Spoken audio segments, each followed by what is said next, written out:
ஆப்கி அதாலத்துல super star Dharmendra மீது உள்ள குற்றச்சாட்டு. இவர் தன்னிச்சையாக செயல்படுகிறார். தரம்ஜி, இந்த விஷயம் சின்ன வயசுல இருந்தே இருக்கு. உங்க அப்பா நீங்க நல்லா படிக்கணும்னு நினைச்சாரு, என் புள்ள பெருசா படிச்சு சாதிக்கணும்னு நினைச்சாரு. ஆனா நீங்களோ அவர் உங்களை படமே பார்க்க விடாம ரொம்ப ஸ்ட்ரிக்டா இருப்பாராமே. ஆமா, அவரு என் அப்பா மட்டும் இல்ல, ஒரு ஸ்கூல் டீச்சரும் கூட. அவரு கொஞ்சம் யோசிச்சு பாருங்க எவ்வளவு டிசிப்ளின்டா இருப்பாருன்னு. எனக்கு ஞாபகம் இருக்கு, என்னோட சின்ன வயசுல ரொம்ப ஆசையா அவர்கிட்ட தூங்கணும்னு சொன்னேன். எங்க அம்மா கிட்ட சொன்னேன் நான் அப்பா கூட படுக்கணும்னு.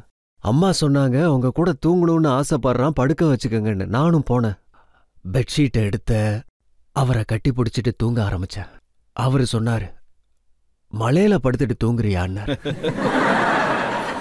அப்ப நான் நினைச்சேன் நான் தூங்க தான் வந்தேன், சாக வரலன்னு. இந்த மாதிரி நிறைய விஷயம் இருக்கு. நல்ல டிசிப்ளின். இன்னைக்கு நான் இந்த அளவுக்கு இருக்கேன்னா என்னோட அப்பா அம்மாவோட வளர்ப்பு, அவங்க கத்து கொடுத்த டிசிப்ளின் தான் நான் இந்த இடத்துல வந்து இருக்கேன். நீங்க முதல்ல என்ன படம் பாத்தீங்க? அதாவது படம் பார்க்க பெர்மிஷன் கிடைச்சதுக்கு அப்புறம்? முதல் படம் நான் வந்து ஷஹீத் பார்த்தேன், அப்பா ஸ்கூல்ல இருந்து வெளியே வந்ததுக்கு அப்புறம். அப்ப நான் என்ன நினைச்சேன்னா எனக்கு முழு சுதந்திரம் கிடைச்சிருச்சுன்னு. நான் அப்படியே பார்த்துக்கிட்டே இருந்தேன். இந்த காட்சியெல்லாம் என்னது? திலீப் குமார், காமினி கோஷல். எனக்கு என்ன தோணுச்சுன்னா இந்த அழகிகள், இந்த இளவரசர்கள், அப்சரைகள், இவங்கெல்லாம் என்னோட ஆளுங்கன்னு தோணுச்சு. எல்லாம் எனக்கு சொந்தம்னு நினைச்சேன். நான் அவங்க கிட்ட போகணும். I am one of them. எனக்கு இப்படியெல்லாம் தோணுச்சு. அப்புறம் வந்து நான் பிரார்த்தனையில நேர்மை இருந்தது, அப்பாவித்தனமும் இருந்தது. அந்த வெப்பத்தினால கடவுள் கரைஞ்சு போயிருப்பாரு. அப்புறம் எனக்கு வாய்ப்பு கிடைச்சிச்சு. ஆனா மும்பைக்கு நீங்க வந்ததுக்கு அப்புறம் நீங்க ப்ரொடியூசர்ஸ் மீட் பண்ண போவீங்க. அப்ப பைல்வா நீங்க எதுக்கு இங்க வந்திருக்கீங்க, குஸ்தி விளையாட போங்கன்னு சொல்லிடுவாங்களாமே. இது ஒரு படத்துல நடந்தது. நான் பந்தினின்ற படத்துல சைன் பண்ணிட்டேன். ஆனா விமல், குருதத் இவங்கெல்லாம் பொறுமையா படம் எடுப்பாங்க. ஒரு படம் முடிய ரொம்ப லேட்டாகும். பாம்பே மாதிரி சிட்டில நான் ஒரு மிடில் கிளாஸ் ஃபேமிலியிலேருந்து வந்தவன். நான் என்னோட வயிற்று பொழப்ப, வாழ்க்கையை பார்க்கணும்ல. அந்த நேரத்தில் 11 சிம்லாக்கு என்ன கூப்பிட்டாங்க. டெஸ்ட் முடிஞ்சதுக்கப்புறம் ஹாக்கி பிளேயர் கேரக்டர்னாங்க. நான் சொன்னேன் எனக்கு ஹாக்கி பிளேயரில் ஹீரோ தான் வேணும்னு. நான் அப்புறம் அவங்களுக்கு நன்றி வணக்கம் சொல்லிட்டு, இந்த மாதிரி பல முறை எனக்கு நடந்திருக்கு. நான் என் செல்ஃப் ரெஸ்பெக்டை மட்டும் விட்டு கொடுக்கல. வேலை கேட்கறது ஒன்றும் தப்பு கிடையாது. Work is worship for me. வேலையை நான் தெய்வமா நினைக்கிறேன். ஆனா எப்பாவது உங்களுக்கு இப்படி தோணிருக்கா, இது ஒர்க் அவுட் ஆகலன்னா நம்ம என்ன பண்ண போறோம்னு? ஆமா, அதை பத்தி நான் உங்ககிட்ட சொல்றேன். நான் கொஞ்சம் பணம் சம்பாதிக்க ஆரம்பிச்சதும் ஃபியட் வண்டி வாங்கினேன். ஒரு 18,000 ரூபாய்க்கு வாங்கினேன். என்னோட சகோதரன் அஜித் சொன்னாரு, அண்ணா நீ ஹேரர் வாங்கியிருக்கலாம், அது நல்லா இருந்தது. ஓப்பன் கார்ல ஹீரோ மாதிரி ஓட்டிட்டு போனா நல்லா இருக்கும்னாரு. நான் சொன்னேன், அஜித் இந்த இண்டஸ்ட்ரியை நம்ப முடியாது. நான் இங்கிருந்து போக தயாரா இல்லை. ஆனா இங்கிருந்து ஏதாவது சாதிச்சுட்டு தான் போவேன்.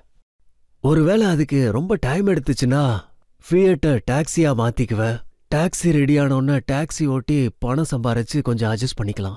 சென்ஸ் ஆஃப் ரெஸ்பான்சிபிலிட்டி ஆரம்பத்தில இருந்தே இருந்தது. இப்படிதான் போச்சு. ஆனா ஆரம்பத்துல நீங்க ரொம்ப நல்ல படங்கள் பண்ணீங்க. சத்யாகாம்ல உங்களுக்கு நல்ல பேர் கிடைச்சது. ஃபூல் ஆர் பத்திர நல்லா பாராட்டினாங்க. பந்தனி மாதிரி ஒரு அழகான படம் பண்ணீங்க. ஆமா. ஆனா அதுக்கப்புறம் நீங்க ஜட்டியம்லா, பக்லா, தீவானா,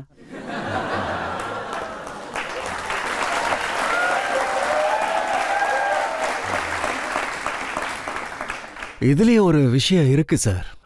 இதுவும் ஒரு அருமையான கதாபாத்திரம். ஒரு ட்ரக் டிரைவர் போலீஸ் ஆகுறாரு. இது ஒரு ரிவெஞ்ச் ஸ்டோரி சார். அப்படி இருந்தும் த்ரூ அவுட் காமெடி இருக்கும். காமெடி வந்து பாத்தீங்கன்னா சிச்சுவேஷனல் காமெடிஸ். காமெடியை பத்தி சொல்லணும்னா எனக்கு ரொம்ப ஈஸியா வரும். இந்த மாதிரி காமெடியிலே அது ரொம்ப நல்லா போச்சு. அந்த படமும் ரொம்ப நல்லா போச்சு. 25 வாரம் ஓடுச்சு. ஆமா, ரொம்ப நல்லா ஓடுச்சு. நீங்க காமெடி பண்ணீங்கன்னா அந்த படம் ரொம்ப நல்லாவே ஓடும். உண்மைதான். காமெடி இயல்பா வரும். எனக்கே தெரியாது அது. யூசி நான் செல்ஃப் அனலைசிஸ் ரொம்ப பண்ணுவேன். எனக்கு என்ன வரும்னு தெரிஞ்சுக்குவேன். சின்ன வயசுல இருந்தே அப்படிதான். அப்சர்வேஷன், அவங்க என்ன பண்றாங்க, எப்படி பண்றாங்கன்னு பாப்பேன். ஒரு உணர்ச்சி உள்ள மனிதன். என்ன கேட்டீங்கன்னா ஆக்டிங்ன்றது ஆக்டிங் மட்டும் இல்ல, ஒரு ரியாக்ஷன். அந்த ரியாக்ஷன் ஒரு உணர்வுள்ள மனிதனுக்கு உடனே வந்துடும். நீங்க அவரை அன்பா அழைச்சாலோ இல்ல ஏதாவது சோகமா சீக்கிரம் பத்திரமா கூட்டிட்டு போங்கன்னு சேஃபா கூட்டிட்டு போய் ஹாஸ்பிட்டல்ல சேருங்க. அப்செட் ஆகுறது, யாராவது ஏதாவது சொல்லிட்டா அடிங்கம், இந்த மாதிரி அதுவும் டக்கு டக்குன்னு வந்துடும். இந்த மாதிரி ரியாக்ஷன், இந்த ரியாக்ஷன் தான் ஆக்டிங்னு சொல்லுவேன். அந்த ரியாக்ஷனை எந்த அளவுக்கு எந்த இடத்துல எவ்வளவு கொடுக்கணும்ன்றது போக போக படங்கள்ல கத்துக்கலாம். உங்க ரியாக்ஷன்ஸ்ல ரொம்ப அதிகமா வரும் நாய் நாய். அது ஏன்னு தெரியல, அது பயங்கர ஃபேமஸ் ஆயிருச்சு. ஒரு தடவை பாத்தீங்கன்னா நான் இல்ல ஒரு தடவை நீங்க நாய் பொறுக்கி பண்ணாடான்னு சொன்னீங்க. அதுக்கப்புறம் இந்த நாய்ங்க முன்னாடிலாம் ஆடக்கூடாதுன்னு சொன்னீங்க.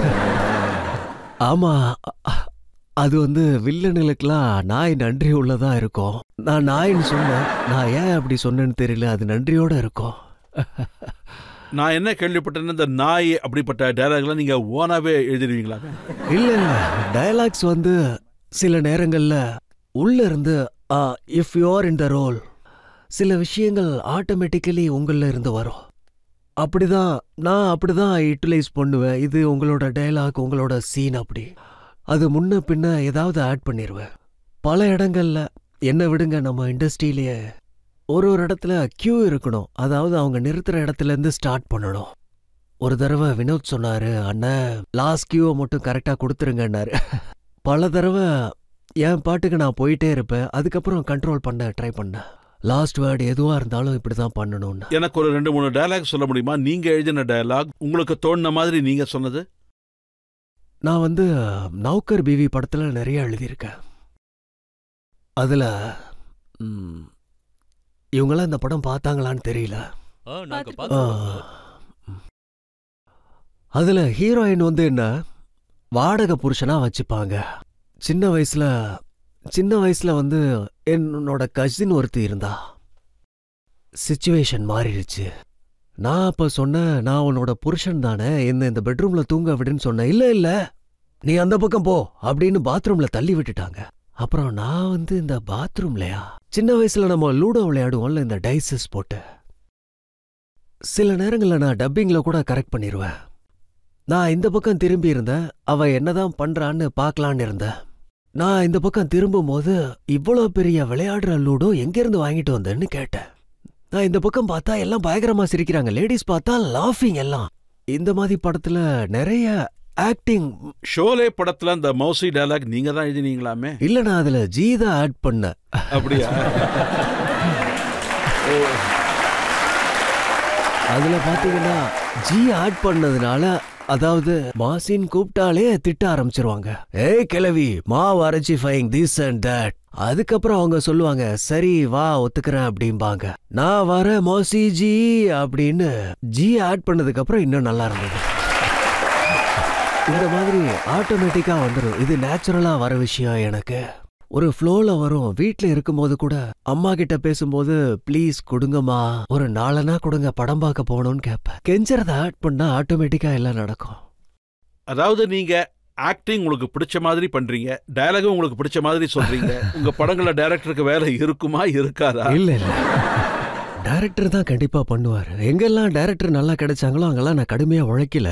ரிஷி தான் இருந்தாரு, துலால் குவா இருந்தாரு. இந்த மாதிரி நிறைய டைரக்டர்ஸ் நல்லா இருந்தாங்க. டைரக்டர் தான் கேப்டனா இருப்பாங்க. ஸோ மற்றபடி ஸ்கிரிப்ட் நல்லா இருந்தா, போற பாதை நல்லா இருந்தா அது கஷ்டமா இருக்காது. இந்த மாதிரி நம்ம ட்ரிபிள் பண்ணுவோம். இந்த மாதிரி எப்படி பண்ணலாம், எப்படி கோல் அடிக்கலாம். ஒருவேளை போற பாதை நல்லா இல்லைன்னா, பிச் நல்லா இல்லைன்னா, நீங்க என்னதான் அடிச்சாலும் எதுவுமே ஒர்க் அவுட் ஆகாது. அது பாதை எப்படி இருந்தாலும் சரி, நீங்க டான்ஸ் பண்ணும்போது உலகமே உங்களை பாராட்டி கைத்தட்ட ஆரம்பிச்சிடுது.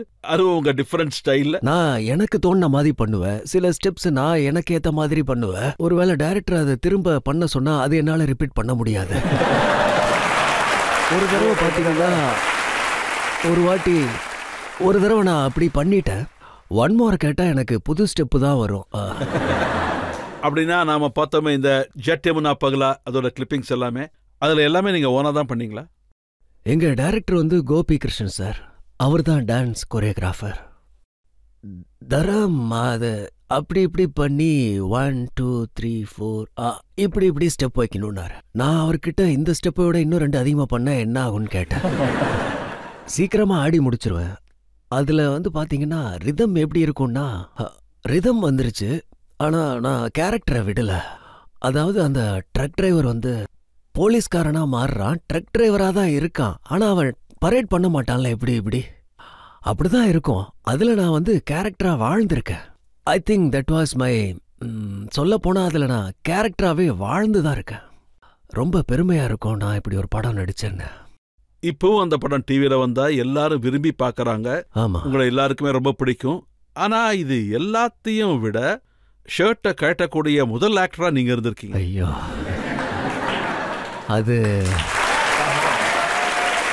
அது வந்து அவரோட படைப்பு. என் பெத்தவங்களுக்கு நான் கடமைப்பட்டிருக்கேன். எனக்கு இப்படி ஒரு பாடி கிடைச்சதுக்கு. மற்றபடி நான் ஒரு உழைப்பாளி.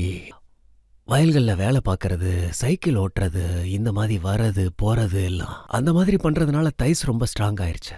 ஸோ ஒரு தடவை சல்மான் கேட்டாரு, அங்கிள் இந்த மாதிரி தைஸ் வரணும்னா என்ன பண்ணணும்னாரு. நான் அவர்கிட்ட சொன்னேன், அது எப்படியோ வந்துருச்சுப்பா, இனிமே இப்படி வர்றது கஷ்டம்னா. படத்துல நான் நடிச்சது அந்த ட்ரெஸ் எல்லாம் அதுக்கு ஏத்த மாதிரி இருந்தது. அதாவது நான் சின்ன வயசுல கடுமையா உழைச்சிருக்கேன். இந்த middle class, lower middle class அந்த மாதிரிலாம் எதுவும் இல்லை. எல்லாமே வறுமை தான். அதனால நான் कि गुर्बत नाम की नंगी तलवार पर चलकर मेरी जिंदगी ने तवाज़ुन सीखा है. वक्त के ये नौकीले पत्थर अब क्या डराएंगे मुझे.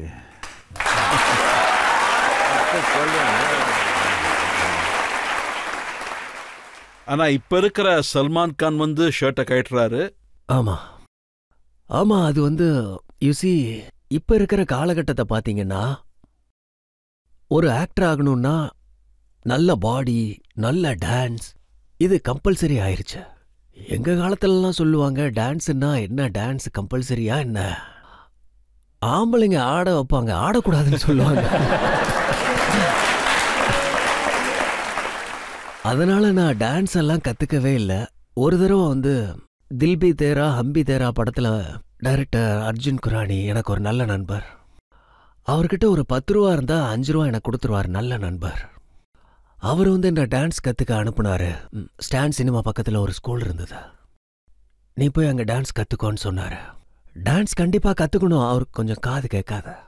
நான் சரி கத்துக்கிறேன், சரி நீ போனார். அங்க போனா சொல்லி கொடுக்க ஆரம்பிச்சாங்க. 1 2 3 4ன்னு. அங்க ஒரு பொண்ணு வேற இருந்தா. நான் ரொம்ப வெக்கப்படுவேன். இப்பவும் அப்படிதான் ஆக்சுவலி. அங்க போய் பார்த்தா என்னடா இது 1 2 3 4ன்னு சொல்லிக்கிட்டு இருக்கணுமா. கீழே சமோசா கடை இருந்தது, டீ இருந்தது. அங்க போய் குடிச்சிட்டு வாய் புடைச்சிட்டு வந்துட்டேன். அப்போ 31st நைட்டு வந்துச்சு. அப்போ என்ன ஒரு கிளப்புக்கு அழைச்சாங்க. அப்போ நான் சூட், என்கிட்ட சூட்லாம் இல்லைன்னு சொன்னேன். நீ படத்துல போடுறத போட்டுக்கோன்னாங்க. ஒயிட் கலர் ரொம்ப நல்லா இருக்கும். அதை போட்டுக்கிட்டேன். என்னோட நாட்டு கலண்டுருச்சு சர்ச் கேட் ஸ்டேஷன்ல. அப்ப நான் போய் யார்கிட்டயோ கேட்டேன், இந்த நாட்டை கொஞ்சம் போட்டு விடுங்கன்னு. அவங்க கிட்ட நாட்டை சரி பண்ணிட்டு கிளப்புக்கு போய் சேர்ந்தேன். அப்புறம் அப்போ அர்ஜுன் கேட்டாரு, டான்ஸ் பண்றியா? கண்டிப்பா பண்றேன்னு. அப்போ கிமானோட சிஸ்டர் இருந்தாங்க. சரி அவங்க கூட போய் டான்ஸ் பண்ணுனாங்க. எப்படி ஆட போறான்னு பாருனாங்க. நான் போனேன். அப்புறம் என்னோட கால் ஸ்லிப் ஆயிருச்சு. நான் பயத்துல அவங்க கிட்ட, தயவு செய்து இந்த விஷயத்த உங்க அண்ணன் கிட்ட சொல்லிடாதீங்கன்னு. சரி நான் சொல்ல மாட்டேன்னு சொன்னாங்க. இந்த மாதிரி ஏதேதோ நடந்துச்சு. அப்போ ரிதமா எப்படியாவது ஒரு விதத்துல புடிச்சிருவேன். 55 வருஷத்துக்கு முன்னாடி ஆரம்பிச்சீங்க, இப்பவும் அதே ஸ்டைல்ல தான் டான்ஸ் ஆடுறீங்க. அதாவது நான் இதயத்தை பூட்டிட்டாலும் அதோட சாவியை நான் ஆத்துல தூக்கிட்டேன். அப்பவும் நான் என்னோட ஸ்டைலை மாத்திக்குவேன். ஒரே மாதிரியே பண்ண மாட்டேன். அப்போ நான் அந்த லைன் என்னன்னு பாப்பேன். அந்த லைனோட அர்த்தம் என்ன, அதோட ஃபீல் என்ன, அங்க என்னால என்னெல்லாம் பண்ண முடியும், அதுக்கு ஏத்த மாதிரி மாறுவேன். அப்ப அந்த ரஃப்தா ரஃப்தா. ஆமா பாத்தீங்களா, அந்த மாதிரி ரோல்லாம் பண்ணிருக்கேன். இப்ப சொன்ன மாதிரி ஆப் ஜிஸ்மே லடி ஹே பாஸ் மே கடி ஹே. அந்த படத்துல நான் சொல்லியிருந்தேன் நான் கிரௌட்ல டான்ஸ்ல ஆட மாட்டேன்னு. அப்பதான் அவங்க கிரேன் வச்சிருந்தாங்க. மேல நானும் ரேக்காவும், கீழே எல்லாரும். அது ஒரு நல்ல பாட்டு, ரொம்ப நல்லா வந்தது. அந்த லைன் மராட்டியில கூட இருந்தது. ஆகையே ஜவடியே லாஜூ நதோ. இந்த மாதிரி நான் எல்லாம் பண்ணுவேன். அதாவது ஃபீல் பண்ணுவேன். அதுக்கு ஏத்த மாதிரி என்னோட அங்கங்கள் ஆட ஆரம்பிச்சு என்ஜாய் பண்ணுவேன். தர்மேந்திரானா எல்லாருக்குமே ரொம்ப பிடிக்கும். யாராலையும் கண்டிப்பா என்ன வெறுக்க முடியாது. ஸோ அது நல்லதா போச்சு. அதுக்கு நான் ரொம்ப கொடுத்து வச்சிருக்கணும். I am really grateful for this. They love me so much, respect me. I love them a lot. இங்க நிறைய வியூவர்ஸ் உட்கார்ந்துருக்காங்க. இவங்க கைத்தட்டல அவங்க எந்த அளவுக்கு உங்களை ஆதரிக்கிறாங்கன்னு தெரியும்.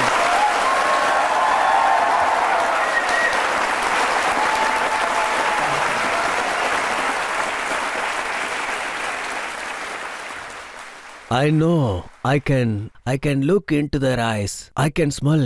எனக்கு அந்த மனம் வருது. नहीं चाहता जो जरा दिल से पूछे वो,